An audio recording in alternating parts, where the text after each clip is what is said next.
and welcome back to another episode of Good Time Gal. I'm your host, Caitlin Peluffo. Thank you so much for tuning in. This week on the podcast, we have Fumi Abe, who is one of my good friends in comedy. We started together. He's a very nice young man, and he's great. He's super funny. We talk about strip clubs more than we talk about booze. But, you know, you just got to go where the conversation goes. I did not expect to talk about strip clubs 2 episodes in a row, but here we are. So please enjoy this episode. Fumi Abe is on at the Fumi Abe on Instagram and Twitter. And he also has a great podcast called Asian Not Asian, available everywhere. So go ahead, check that out.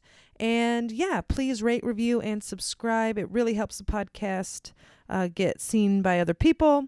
And follow me on Instagram and Twitter. I'm at Caitlin Peluffo, and the podcast is on Instagram at GoodTimeGalPod. And that would all be fun and merry and great and bright. I don't know. It's not Christmas time, but it would help me out a ton. Thank you again for listening, and I hope everything is going great. In terms of the plants are officially dead. They are dead. I did it. Dead.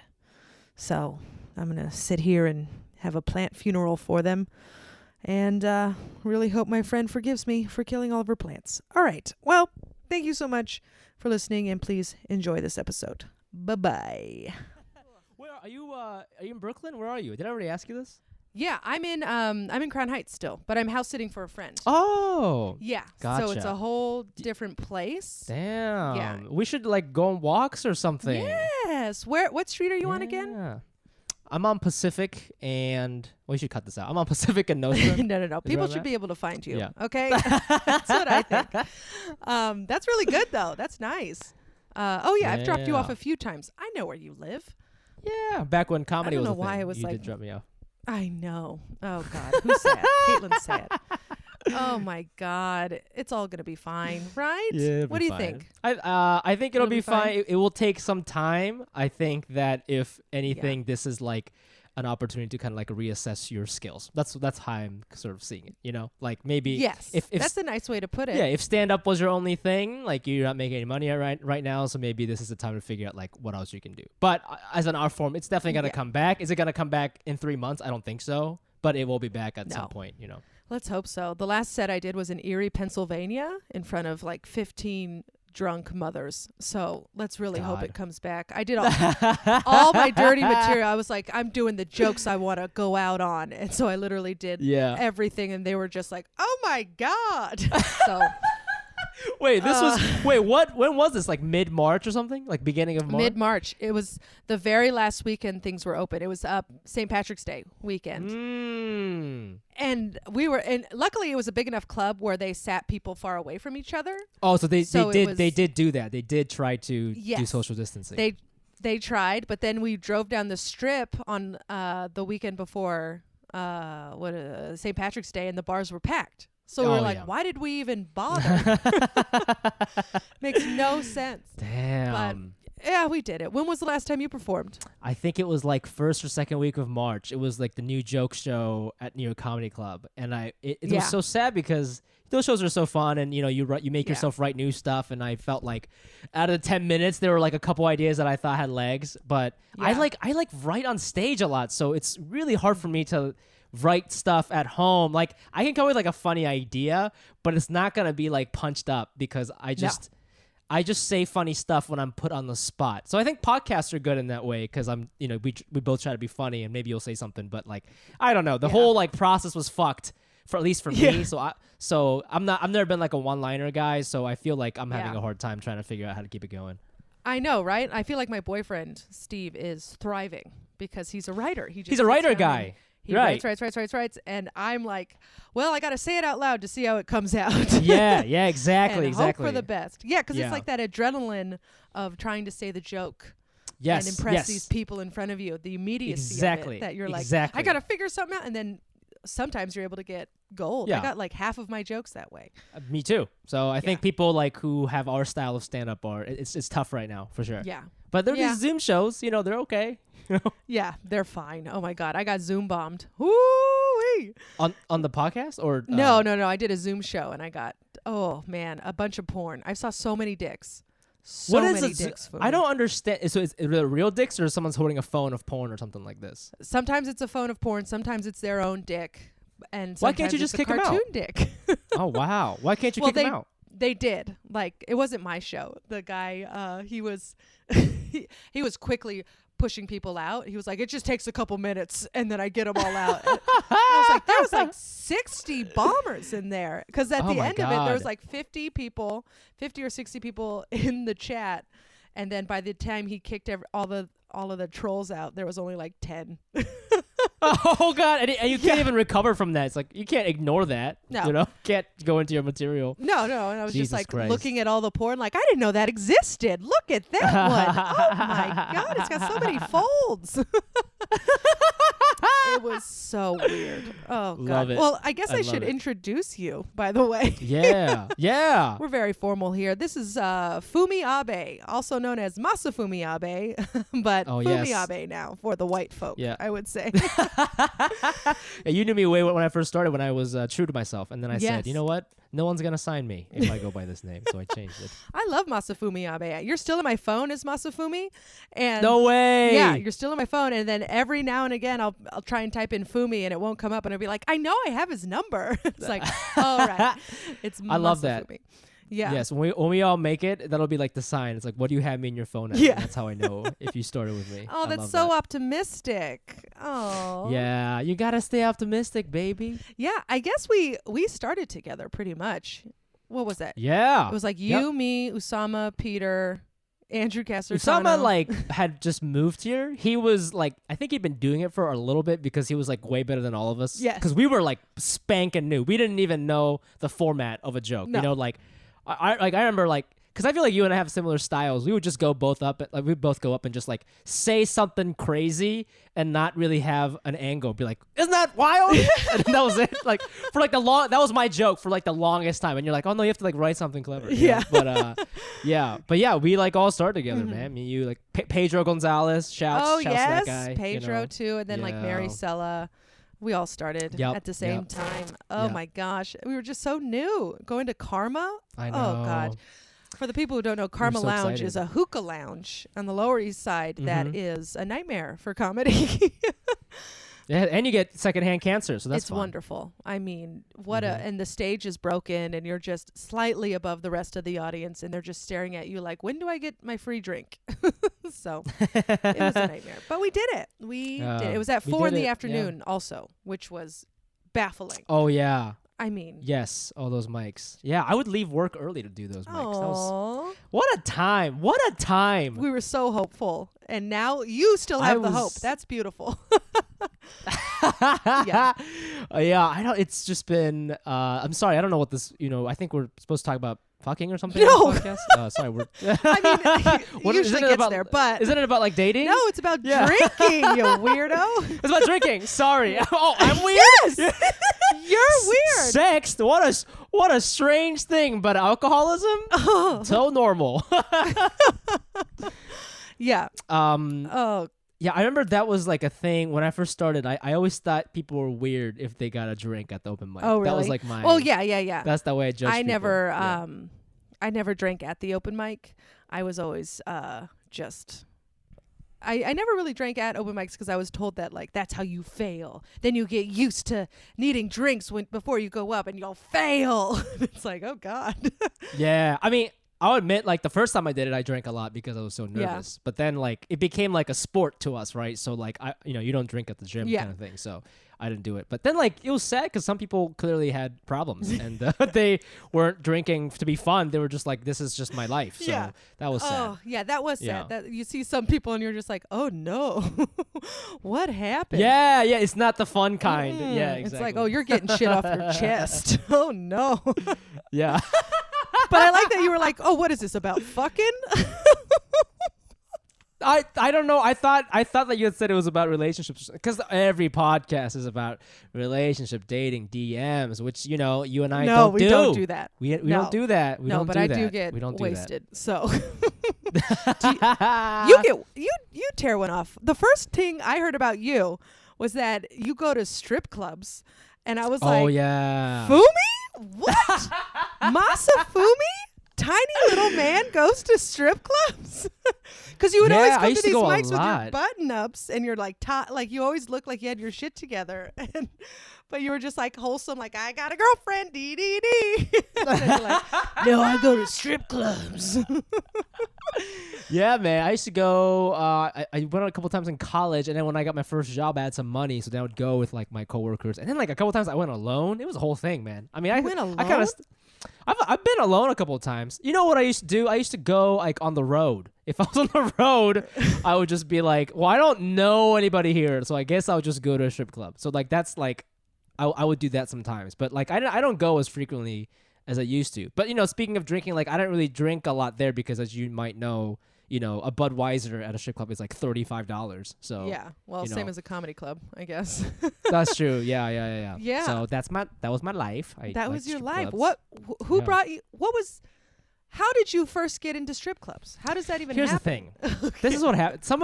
Someone deflowered me. This is what happened. Okay, and so I used to be like a nice boy, you know, good grades, good school. Mm-hmm. I followed the rules. Caitlin. Yeah, and I then, believe it. But guess what? Society always made fun of me for being a virgin for a long time, right? And then I remember like one time the way I got introduced to it is I used to work at this restaurant, and my manager took me to a strip club once, and I had like used the fake ID to get in. Oh, And wow. that was the first time I saw like boobies for the first time. Like a lot of them, adult boobies. These are boobies How on old grown were women. you? 12? No, I was like 21. No, I was underage. I was 20 for sure. You I were was 20. 20? I was 20. That was the first time you saw real boobies? I mean, like I've seen it at like parties in college when like, cause I'm from the Midwest, so a lot of my friends went to Ohio State. So like when I'd go back for Christmas or something like that, cause I went to school in New York, so that's why I was away from Ohio for a little bit. But I'd go back to these frat parties at Ohio State, and then you know some girl would be like, "Woo!" and just like flash her boobs, and I'd be like, "Ha!" You know. I don't know why that was my ha ha. Like that was my reaction. Like I'm an explorer. Well, would you know? look at those? I found you. Oh, my goodness. Good thing I got my hat on. Oh. I have my little binoculars. Ooh. I'm checking my compass. Dude, those titties were south. Yeah. Yeah. So that was like my exposure to like boobs and stuff. But like, you know, like it's not very like, you know, you live your life, and it's not very common to see boobies that often. So then I went to the strip club, and I was like, wow, you can just like pay an entry fee, and everybody's naked. And then he like bought me his first dance, and like I remember my first strip dance or my lap dance. These women are like Eastern European, and they're like much taller than I was, and they like hold your hand to take you to the place where they give you a lap dance. And I remember like as much like that was cool, but like I just remember she was like so much taller than me that it like honestly looked like my mom holding my hand or something. You know, I was like, oh yay, like we're gonna go to the strip club place or whatever. So I remember like laughing at that. But that was my first exposure to it. And when you're young, Yeah. you know, when you're young, you're very impressionable, and you're just like, wow, like you could just come here and like see boobs. Like you don't have to like go on these adventures and like put on your little explorer hat to find boobies or whatever. So that's kind of how I got into it. And like I had a job at the time. I don't think I had a problem. Like I wasn't going like every day, but I would go like, I don't know, 5 times a year or something like that, which is like a lot, you know, I think for an average person, you know, like that's like every, right? That's like every 2-3 months. That's a lot. I mean, yeah. So well, I don't know. I don't like it just baffled me because it always seemed like something that like men do like as a party, you know, like a bachelor party or someone's birthday. But you were like, no, I just go. I just go, yeah, because that's the way I didn't go for a party. I went for like with a dude. So I was like, yeah, I guess this is like something you do with like one friend or you just go alone. So like that's the way I learned about strip clubs. So that's why I would go alone or just like with one friend from work or something like that. But yeah, but then I started comedy and then I got poor, so I don't do any of that anymore. That's good. But yeah, that was my little, yeah. So but that was fun. You know, some legal fun. Might I add? It was legal. That's very nice. Yes. Did you ever get Supporting the economy. more than a lap dance? No, I don't think so. You don't think so? I don't think so. I feel like that's something you would know a definitive answer. No. Yeah. No, I definitely did not. I mean, I mean, maybe if this was New York in like 1997, like it would have been impossible. But like, from what I remember, like even when you got, so most of the dances are like on these like public dance floors. So like there's bodyguards and stuff, but not only that, but like other people around, so you can't do anything crazy. I did one time pay for like a private room, but that was just like the same thing, but when nobody else is watching. And like I was so young that I wasn't gonna be like, hey, do you want to do more or whatever? So like I just like again follow the rules because I follow the rules. So I was like, I'm just here to pay for the service that is on the menu and nothing else. So I did that. I did that once, but it wasn't. I mean, I don't know. I wasn't really. Yeah, I wasn't super into the dance. I would just go there and like drink and just look at like boobs and then like ponder life. Like I sometimes like just like think about where it all went wrong, and then I'd go home. Life. I would never go for more than like an hour. It was a pretty short visit if I. You just pop it in, see some titties, leave.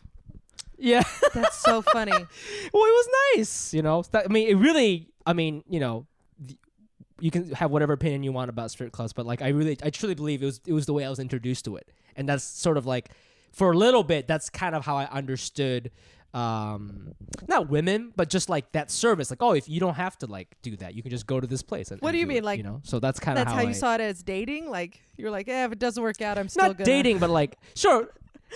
Yeah, like if I would go to exactly like if I'm drinking with my friends, we're hitting on some girls and it didn't go well, I'd be like, well, I guess I could just go to the strip club and like see some titties. Like that's like how I saw it for like a little bit, and then I like obviously I grew up into an adult and I was like, that's wrong, but yeah, that's why I was going for a so little would bit. You show up to these strip clubs already drunk or like just stone sober? Sometimes I would never go sober. It never got to that. I wouldn't just like wake up Saturday morning and be like, what, today's I'm gonna go to the buffet. That wasn't. It's gonna be nice. yeah. It wasn't. I didn't go with the same approach as like, let's go to the beach. It wasn't like that. Yeah. But like, I think a lot of times I'd be drinking or something, and I'd be like, oh, I'm already out. So really embracing that like corporate douchebag identity. I think that's who I was before I was starting comedy. That's crazy because I didn't get the corporate douchebag from you at all. I didn't get that. I mean, I don't know if I was a douchebag. I was just doing that aspect of it. The strip club titty aspect. Part. Titty. Yeah. It was so nice looking mean, at they're boobies fine. sometimes. I see them every day, and they're fine. I mean, yeah, they're great. Sure. Yeah, but thank God for the internet for you. I feel like now that you're poor, you're going to need that more. And it's funny that you say Eastern European because isn't your girlfriend Eastern European? She is, yeah. But these women like are, I mean, I don't know. There's a lot of rumors that these clubs are owned by like the Russian mafia and stuff, which is probably true, But like these women at the clubs are like, they have the accent, their names are like Olga. I'm just saying, you got to type. That's what I'm trying to say. Yeah, only if she could dance. Yeah, she can't? Oh, I'm sorry. Yeah, it's okay. She's got other qualities, so. And I'm sure you do too. What are you, a dance move McGee? What are you? Yeah, I know. I'm not that. It's fine. I mean, if I want to see Eastern Europeans dance, where to find me. Yeah, so. There you go. Yeah. So you grew up in the Midwest. I think I knew that, in Ohio. And you were a rule follower? Ohio. You didn't drink in high school or anything like that? I drank like a little bit, but I wasn't invited to that many parties. And also, like, it made me sick. I have like a very sensitive body. So, like, it would make me sick. So, like, I didn't enjoy it. I really didn't enjoy it. I smoked the weed a couple of times, but again, sensitive body. Yeah. Like, I would go, like, I'd get really anxious. I didn't really have a good time. So, it was funny. Like, I had nothing against being quote unquote bad. Yeah. But my body wouldn't let me. So I was like, hey, this is the way it is. I'll go to these parties, but I'll just like watch people get drunk and I remember like holding a can. I remember doing that a lot. That was my move. I would just like open a beer and just hold it. Oh. And I wouldn't drink it, but I would just hold it to be cool. Oh, that's so sad. Yeah, man. I mean, what about you? Were you drinking a lot? No, I was trying to play sports in college, and I was told and believed thoroughly that if I got caught drinking, then my life would be over. So. Yeah, but you can do it in off seasons. I remember that was the thing. Like I remember the soccer girls, because I had a thing for soccer girls. They wouldn't drink in the fall, but they would drink in the winter and spring. Oh, yeah. It's okay. I mean, like once I got to college, I started drinking. But like in order to get into college, I was told that it was so frowned upon. D1 soccer? No, D2. And I only played but that's amazing. I played for a year, and then I got cut for drinking. And oh, no! It ruined your life! No, it didn't. It saved it, I would say. Yeah. Really? Oh, yeah. I hated that year I played for the soccer team. It was awful. And it was something that I was like, I have to do this because everybody expects me to do this because this is the only thing I'm good at. And then I got cut and I had to figure out if I had any other skills. And I do. I have a lot of other skills. That's so interesting that like you did soccer and then you went to art school. Like you don't really hear that a lot. No. I was all over the place. I was a mess. But Yeah. But that all makes sense because I feel that when I see you do comedy or the way you approach comedy is very much like how an athlete approaches sports. Like you're very regimented, you know. Like you have a schedule. You really approach like comedy like you're working out. So that all makes sense to me, man. Oh, well, yeah. And then I come and I just scream at everybody because that was my job at sports. I was just like, the intimidator one. It was not good. I know. Sometimes I watch it. I'm like, I think she just wanted to coach a junior lacrosse team. I don't know what happened. Okay, I think she just wanted to coach a youth lacrosse team. Oh, you think I know how to play lacrosse? You think I got money? Thank you. I do not. Never have. Yeah, never I played lacrosse. I played lacrosse a little bit too when I was younger. But again, I had to quit because my body wouldn't let me. I was too small. You probably got chopped in half. I played from 4th grade to 7th grade, but in 4th grade, like everybody's kind of small, you know. And then in 7th grade, people hit puberty, and then I also hit puberty, but it just didn't grow as much. And then I was like, my parents were like, "You are gonna die. Like you need to stop." So it wasn't even like you need to focus on your studies. It's like we think you might just like get a concussion and like be on a wheelchair for the rest of your life. So maybe you should stop. The reason why I quit. I got that warning, but I also broke my arm in lacrosse. Oh. But during practice, when somebody tabletop me as a joke. What's tabletop? And I broke my... It's when you're standing like this, right? And then one guy kneels behind you, like on all fours, and another guy pushes you, so you trip over him. It's like supposed to be funny. It's supposed to be funny because you fall on your ass, but I broke my arm. And then I was like, oh, I can't even like survive a joke. Like, you know what I mean? My bones can't survive a joke. So I don't think I should be playing this like professionally or whatever, like seriously as a middle schooler. Yeah, so and isn't it on grass? Like the softest landing. Yeah, the softest thing. And your body was like, no. No. The softest you would ever be hit in lacrosse. And your body just crumpled beneath you. Yeah. It was really sad. But you got out. That's good. That's nice. Where did you go to school? Yep. College? I went to NYU. Look at you. La-dee-da. Fumi, Mr. NYU. Is that where you started spreading your wings? Huh? Maybe sipping the can as you held it? Huh? Yeah. I didn't drink that much the first couple years because, again, like, that's when New York was kind of starting to enforce the ID thing. Because for a while, I heard up until 2008, New York was pretty, like, lax about checking IDs at bars. So in New York, like we don't have at NYU, like we don't have like frat parties and stuff. Like they are frats, but you got to be in them. I'm not in that circle. You can't buy alcohol at the deli because they card you and shit, right? So I didn't really drink at NYU until I was like 20 when I got that job, and then we would go out after because you worked in a restaurant, like you go out with your buddies afterwards and grab a drink. For so sure. I did that, but like that first couple years, like I still wasn't drinking, still following the rules, just being good old me, focusing on my studies. I was playing music, and then like I got that job, I was drinking, I was going to strip clubs, I truly think if that didn't happen, like I would be like a homeowner right now. Like that moment really destroyed my life. Yeah, I think about that all the time. Like, if that guy didn't take me to a strip club, like, man, life would be good right now. Are you sure? Because you probably wouldn't be doing comedy. That's true. Comedy is where I think where broken people go to try to make something of themselves, Oh, my God. Titties broke you. That's what happened. Titties broke me, dude. Live titties broke you, and you were just like, I got to change my whole life plan. I have $35 Budweisers, and now I'm just like, I'm a different person. You never been to a strip club? I went once in college with some friends. Like it was 3 of my girlfriends and 1 guy, and we wanted to embarrass the guy. And the people we were with, like my friend was visiting me in San Francisco, and then our friends were visiting for a model UN conference, like big dorks. And yeah, and so we were like, let's take Jordan to a strip club. And Jordan was the guy, and it was us 3 girls and then him, and we go into the skeeziest, unfortunately it was like an old movie theater. And so the seatings was the same. Yeah, it was the same cloth seats. So we sit down to get a dance? And we didn't We didn't pay for a dance. We literally just sat there and watched. And then the women were very talented, like extremely strong, beautiful women. Yeah. And Jordan's just sitting there not looking at either of us. And he just has his hands in his pockets. He's so nervous. He's just like, don't look, don't look. Oh my God, don't look at them. Don't look. And then we would be like, Jordan, give her money. She's so good. That's hilarious. He would put money, like politely place money on the stage for us and then hands back in the pocket and just like, oh my God. It is pretty like intense the first time you go because, you know, I mean, if you grew up in any like normal community, like nudity obviously isn't a big part of it. And I don't know, it's just a lot of naked women for the first time as a man. And it's like, you don't really see that other than porn, and that's on the computer. So like, it is pretty mind blowing in that sense. Yeah. But that's funny that it was in a movie theater because I'm picturing like if you want to dance, the dancer just has to be like, excuse me, ooh, excuse me, like can you stand up? Pretty much like, coming into the road, you know?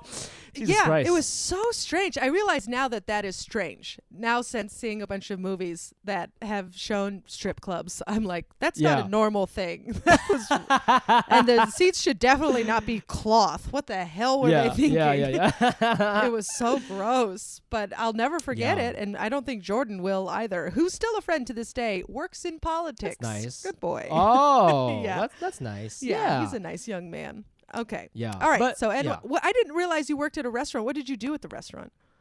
I was like a bar back, so I would make drinks and then I would like give it to the waiters and then like change the keg, fill up the ice. It was a Japanese restaurant, so I had to make rice. So that was fun. Oh, that's fun. You're Japanese, it wasn't really right? fun, but yeah, this was a Japanese restaurant. Yeah. And it was like it was a very like I'm actually trying to like write a pilot about it because it was a combination of me being impressionable, but it was like I really did not like New York at that time because, you know, like I said earlier, like you couldn't really drink unless you had a fake ID. Everybody was very rich. They could afford these fake IDs. I couldn't. You know, I didn't. I just the NYU didn't have a camaraderie like I thought that college universities and stuff would have. There was no football team. I don't like sports, but I think when you have a sports team, there is like a school spirit aspect to your school. So I was like, what am I fucking doing here? Like, I'm not making any good friends. I miss my friends from high school. Like, maybe I'll transfer. And then that's when I found that job. And it turns out that, like, it wasn't NYU. It was just, like, a lot of kids who went to NYU that I didn't vibe with. Like, there were a lot of people in New York that I like. It just they weren't in my classes, you know? So, like, that was an escape from that. So, in that way, I'm really glad I worked there because that's, you know, how I'm friends with those people still to this day. And, you know, got the strip club out of it, too. There was a comedian there who, this is way before I did comedy. I was like 19, 20. This kid was like 24. And he had just moved here from Boston to do comedy. And I guess he's like a big guy in improv now. Who is it? His name is Zach Willis. Oh, I don't know who that is. But he's been teaching improv. Like he taught a lot of our friends who do improv and stuff. So like that was like an interesting intro to comedy back then. I remember like I'd go to his shows and stuff. So like in a weird way, like that's how I was like introduced to comedy too. As a that's thing. Nice. Look at that. You were dipping your toe. You didn't even know it. Oh my goodness, Fumi. So you started working at this restaurant. Did you start hooking up with girls at this restaurant? Because I know in the restaurants that I used to work at, everybody was fucking everybody. Dude, so they were, except me. I don't know why. Story of your life. They wouldn't let me do it. I was like, come on. I thought let's be stereotypical here. That's all hook up. But like, it was like a cool restaurant. Like all the hostesses were like smoking hot artists. They all went to Parsons. They were so fucking hot. You know, like the waitresses, everybody was older than me. Everybody's like 30. So like, you know, this is one of those scenarios where like a hot 23-year-old be hooking up with like the bartender who's like 35, you know, and he doesn't have his shit together, but the poor girl doesn't know that because she's still 23, you know? So there's a lot of that. So there wasn't really room for me to be like, hi guys, you know what I'm saying? So it was like, that was tough. Yeah. I was like, oh, is that? And no one wants to fuck the kid who can't go to the bar. Yeah. Ha, boobies. Like, you know, nobody likes that. So. Yeah. Yeah, you're seeing him for the first time and at a strip club. Oh my God. How old were you when you lost your virginity? How old were you? I was 22. Okay, that's lovely. Yeah, that's like totally fine. But I think I was like a senior in college. I was like almost about to be done with college. So like that first 18 to 22 when you're supposed to be having sex or whatever, according to American Pie and all these movies I'd watched. I was like, what's going on here? You know, like I was, you know, I felt like I was in the Matrix and somebody was fucking with my sex stat. You know. Were you in love? Was I in love? No. What the fuck? Yeah, well, you waited that long. Maybe you wanted it to be special, or could you just literally not get a woman to sleep with you? I think it was the latter. I think for a while, like in high school, I really like chased this girl and I really wanted to do it with her, but like she wasn't feeling it. And then like later on, she came out as a lesbian. So that's that. Oh, well, that'll do it. Yeah. Yeah. You never had a shot. You never had a shot. But she was hooking up with guys in high school. So I don't know. I don't know why I couldn't sneak in there. But yeah, I mean, yeah, you had the body for it. Had the body for it, you know? No, don't be. I mean, I'm very comfortable in my own skin, and in fact, I remember getting made fun of for not having hair on my body when I was younger. But now that I'm like 30 now, I love not having hair. Like, it's great. That's nice. You don't have any back hair.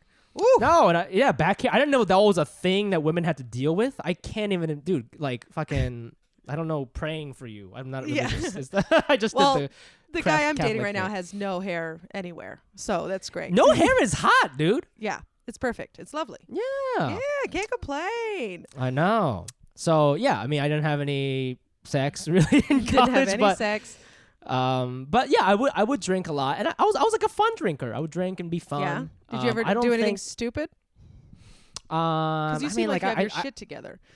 So even when you're drunk, I've never like blacked out. I've like browned out. What I only remember like maybe 60% of what happened that night. Mm-hmm. But I've never like blacked out. I don't think I've ever done anything weird. I've like, I mean, like the most, I like throw up a lot. So like that's been an issue. Like I throw up a lot. I remember like most recently, so I don't really drink anymore, but I do sometimes. I go crazy once a month. I give myself once a month to go crazy. And I usually do it at the comedy show I produce at Friends and Lovers in Crown Heights, which you've done before. And we've partied before after the show. Oh, yes, right? We have. Yeah. Yeah, so I like to do that. So because there's a DJ there, there's music, so I just stick around. My house is 2 blocks away, so I stay after the show. I drink, I get wasted. But like, yeah, like I mean, obviously you know this because we're a little older now. Like your body's not as resilient, so like I'll come home and I'll like throw up in the elevator, and like my girlfriend like will go clean it and shit. Like it's crazy. What? Like I know your it's crazy. Girlfriend like, will clean it. I didn't ask her to, but she'll like do it. She's like a nice person. She'll like take care of me and like she'll be like, "Did you throw up in the elevator?" And I'm like, "Yes." And then she'll like go clean it. It's crazy, dude. Yeah, like these are my drunk stories. It's like, oh, you just get drunk and throw up in elevators, and then you don't even have to deal with your own consequences. Oh. Yeah, I mean, I don't know. Like, people have these stories like, "Oh, I got drunk and I climbed the Eiffel Tower," or whatever. You know, like I don't understand that because I'm not particularly athletic, and I'm definitely not athletic when I'm drinking. But I mean, I do dance a lot when I'm drunk. That is a thing. I'll just fucking dance by myself to a point. I dance very confidently to a point where like other people will copy my dance moves, and I love when that happens because it means that you've been accepted as a dancer. Does that make sense? You know, like I become like an amazing dancer when I'm drunk. That's why I think I drink. Yeah, you just to shake a leg, you little dirty dancing. Titty loving man. Yeah, you don't. I love titties. I love titties and dancing. You don't dance when you're drunk? Oh, I'm sure I dance when I'm sober. I shake a leg. Yeah, I have a good time. That's true. I mean, like, what's an example of like a drunk story that you have? Like, what? Like, are you the climb the Eiffel Tower type drunk girl? Well, yeah, but more dangerous, I would say. Like, I'm drunk. I need to get out of here right now, and so I'll walk 15 blocks in the middle of Bed-Stuy at 4 a.m. with no shoes and no bra. Like that. Oh God! And you're making fun of me for throwing up in the elevator? Man, that's like at least my shit's contained in my building. I just go on a journey. That's what I do. Yeah, I mean that was when I was young and very naive and very stupid. But yeah, I've done that a bunch. I've thrown up in tents. I got arrested in Tijuana. Like I've done some things. You got arrested in Tijuana? I've told that story, drinking? But it's like, I started writing a story about it, but it's, I was underage and I got arrested for being drunk in public at the border. It was very. Oh my God. It was. Oh, what a mess! I had to go to the drunk tank. It was crazy, but we had fun. I survived. I don't even know what that is. A drunk tank?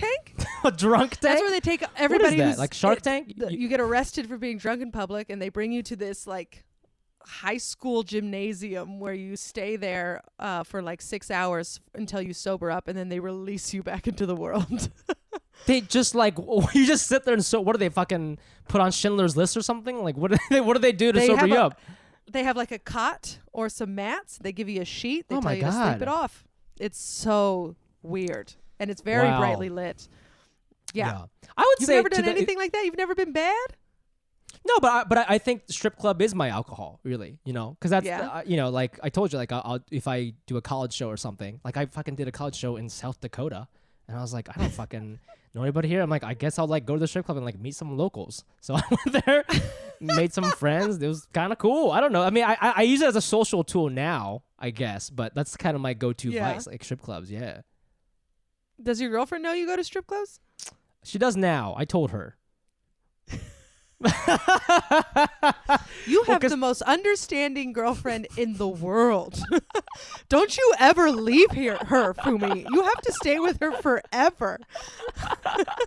Yeah, she cleans my throw up. She lets me go to strip clubs. I mean, it's not like I'm gonna fall in love. I'm not like an R&B singer. I'm not like falling in love. I'm just, it's just like I feel at home. It just reminds me of like my younger life. I think sometimes when people drink, it like reminds you of like the good times you had in college and stuff, the dorm parties and all that stuff. But for me, it just the Eastern European titties bring me back to the 20s. When I was 20 and when I just had it all, So that's my vice. What does a South Dakotan strip club look like? Dude, it's not good. It looks like a shitty. So like if you go to New York, maybe it is owned by the mafia, maybe not. It looks nice. Like we could have a comedy show there. It kind of looks like the Slipper Room. Have you ever done a show there? Yeah. It's like burlesque vibe. Like it's nice. As a venue, it's nice. They got nice bathrooms, they got a bar, everything's clean, it's nice.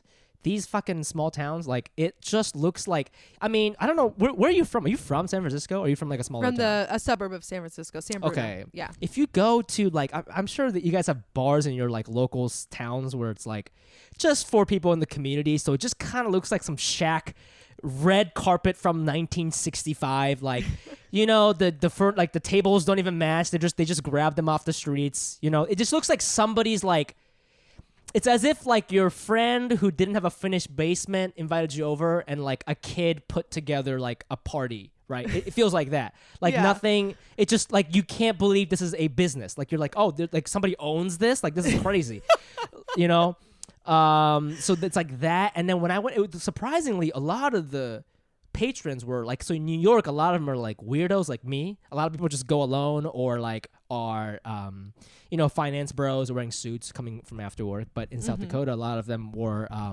they're like college students, a lot of bros. It really felt like a party. And then like it seemed like they knew a lot of the dancers from school or something like that. So that was weird. They're like, oh hey Jennifer. I was like, that's strange. Your name would be Rainbow, so I don't know. So like it was a completely different vibe, but in a weird way, like this is how I learned about America, by going to strip clubs in these small towns. Like what is your community all about? So I'm really still exploring to this day. I'm a 30-year-old still exploring. I have my compass, got my hat on. I'm still exploring. I have that like kid explorer in me. So like for people who are listening who think I'm a dirtbag, like you're not wrong, but you're not right. That's all I want to say. That's all I want to say. Oh my God. What's the best strip club you've ever been to?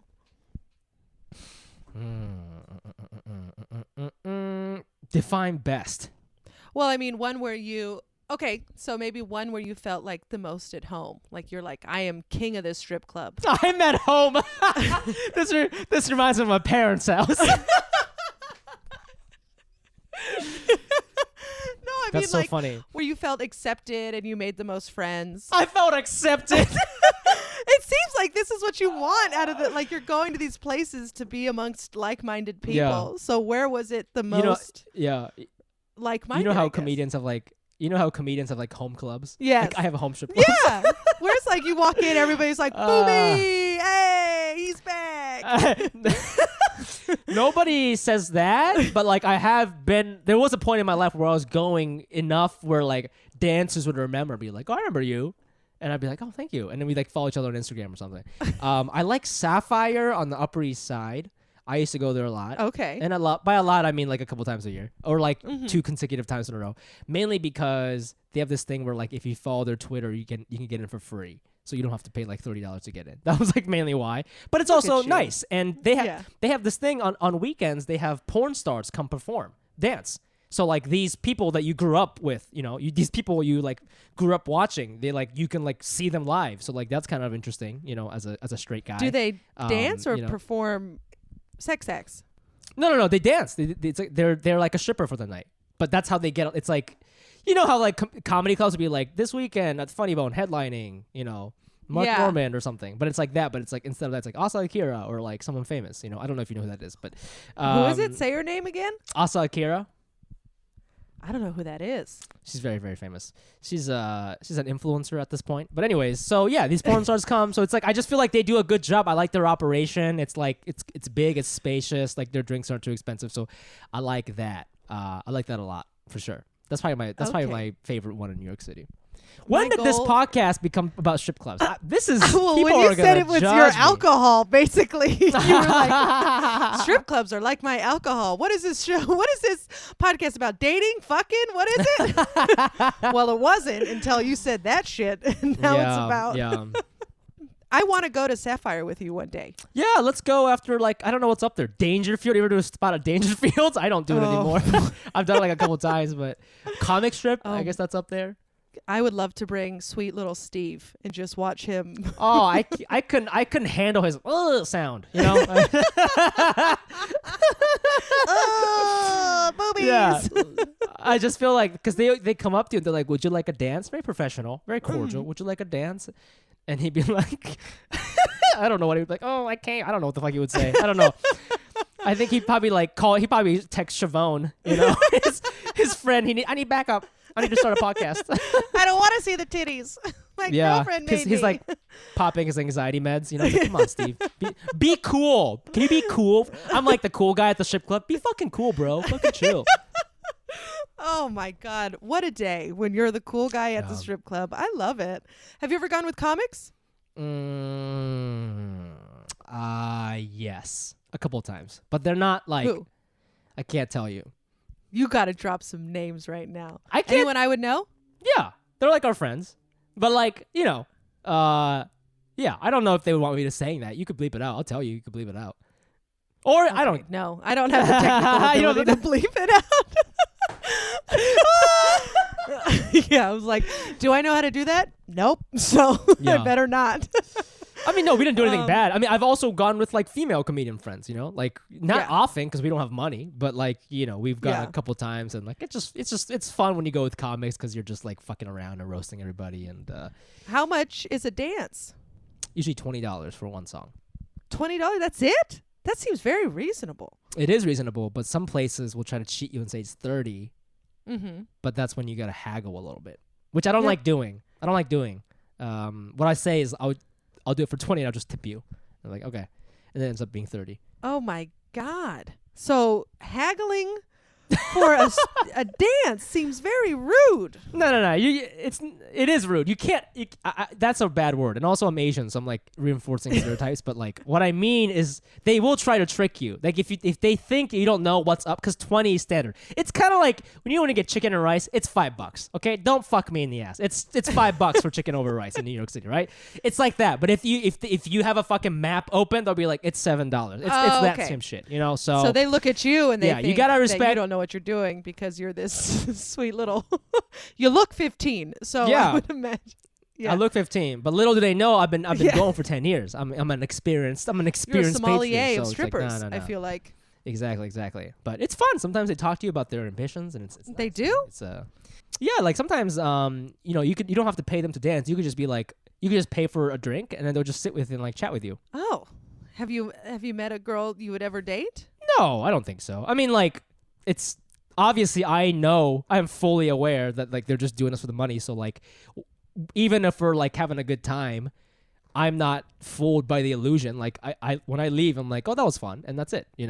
So if I go alone, sometimes I will like do that instead of like getting a dance. I might get one dance and then like I'll just like buy them a drink or something, and we just have a nice chat, you know, and we talk about college or whatever the fuck they're up to, and it's nice. Yeah, it's nice. You know, they're nice people. Yeah. Have you ever been to Portland? No. Oregon? Do they have a scene? Well, they have the most strip clubs per capita. Really? That's so interesting. I've heard a lot about like Atlanta or like Miami strip clubs. I heard they're like 4 stories or some shit. Yeah, there's the Claremont in Atlanta, which is supposed to be incredible. An incredible experience because they have strippers of all ages. That's what I've been told. Strippers of all ages. I mean, and it's now world famous. Yeah, I mean, that sounds like Disneyland. Like, I'd go with my friends just to see it. That sounds so interesting to me. I think I'm definitely past it. I'm past the phase where I'm like going alone to fill whatever void in my heart, which I used to do that.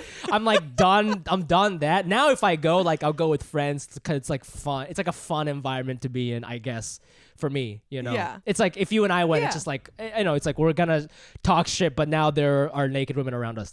How fun, you know? I think that's how I'm approaching it. I'm, you know, I once maybe had a problem with it, but I've overcome it. I'm strong. I've overcome it, and you know, I respect women. I have nothing but respect for women. Let that be known. I respect women. Oh, well, you've always respected me, but I wasn't sure if it was because you were afraid of me. But I've appreciated it either way. I've never talked about this on any podcast. This is a Caitlin of Peluffo exclusive. You got yourself a little nugget here. Oh, a little nugget. A little nugget. Now, do you like the Amazonian women, like the tall women? Because you said like that first time, I feel like it might have imprinted, you know? Like you see the tall woman and you're like, I'm going away with Bobby. Gonna see her titties. She, yeah, that's all we do. We're just like role playing. I can't reach for the cookies or whatever. She was wearing heels. That's why she was taller than me. I'm also like 5'7", so like most people are taller than me. But no, but that's the other thing that I learned through strip clubs, Caitlin. This is the thing, okay? People, when I tell people I go to strip clubs, people are like, you fucking sleazebag. Like you think women are objects. No. Okay, first of all, I'm exploring. Okay, so leave me alone.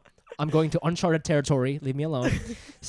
Second of all, it is through strip clubs. Because you see all kinds of women in strip clubs, and it is through, you know, I started going in like 2010. This is before like TV shows a lot of representation, Asian representation, black representation. You know, if you saw a model, she was most likely white. That it was like white beauty standards. It was through these strip clubs, Caitlin, where I learned to appreciate and decolonize my brain. It's not just white women who are beautiful. White women are beautiful, but like black women can be beautiful in a different way. Asian women can be beautiful in a different way. And it was through strip clubs I learned to appreciate all kinds of women. Okay, and again, I respect women. Fumi Abe, let that be on the record. It was a very educational thing for me. I'm not joking. I really learned to appreciate like all kinds of like body things, and it's like, man, like if you own it on the dance floor, that's hot. You got a C-section scar? That's hot. You know, like it's anything. It's anything. I learned that if you're confident, I learned confidence at the strip club. You know, it really.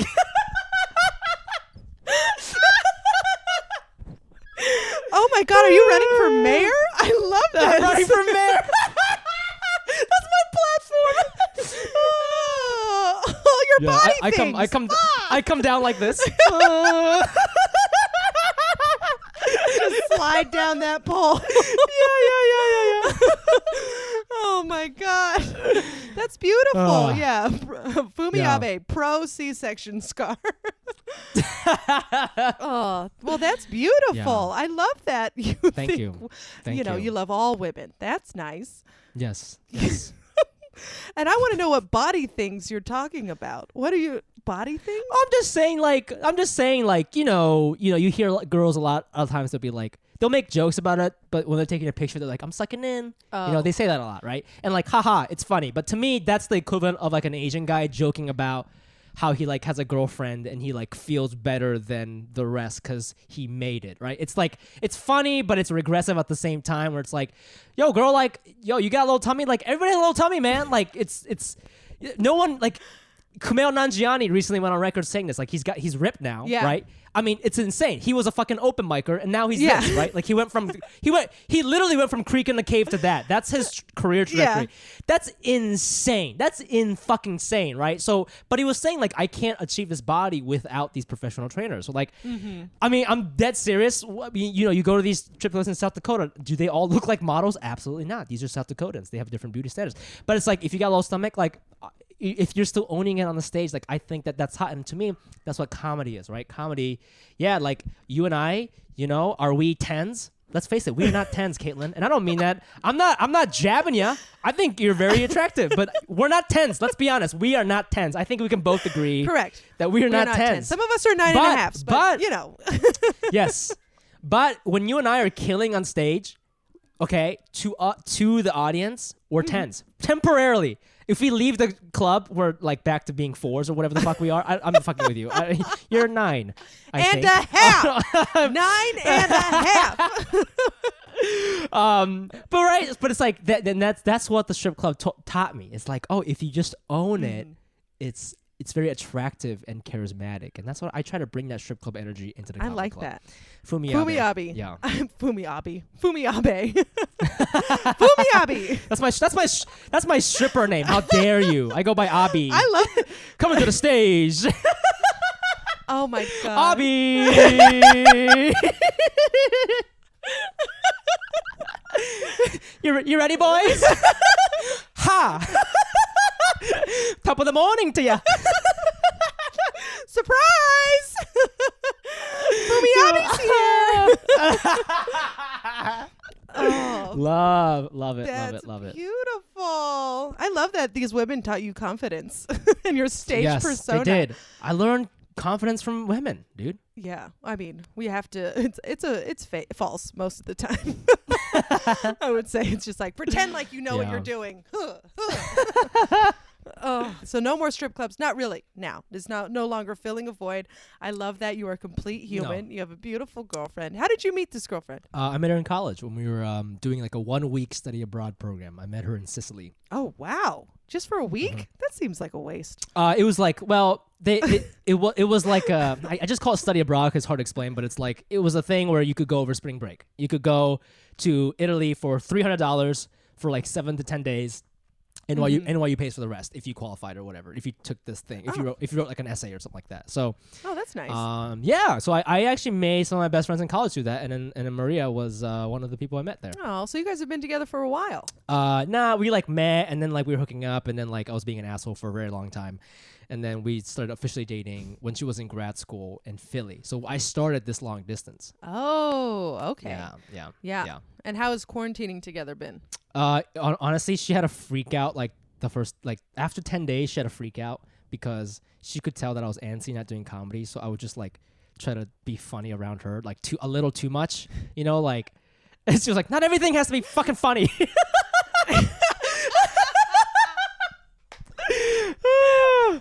So we had a little talk.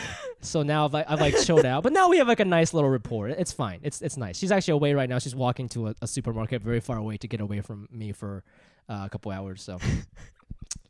Well, that's good. Yeah. So it's going great. Yeah. It sounds like. Yeah. What about What about you? Putting herself in the way of Corona to get away from you. Yeah. What about you and Steve? Are you guys doing okay? Yeah, we're doing great. So far so good. We've had a few little woofs, but other than that, I feel like that's normal. If you don't have a woof, then something. For sure. You guys are going to break up immediately after this. 100%. Yeah. So it's been going good. I can't complain. I'm pretty happy about it. We've been drinking a bottle of wine a night, which is. That sounds fun. Whoops. But yeah. Do you smoke pot? I can't remember. I started again because of the quarantine. I was just so bored. I had this like weed pen that I bought like 2 years ago from like a comic. And I was like, I guess I'll just smoke it because I don't know what else to do. So I've been doing that. Yeah. Totally understand that. I have a weed pen and some edibles that I don't use very often, but it's fine. Yeah, it's all good. I don't know.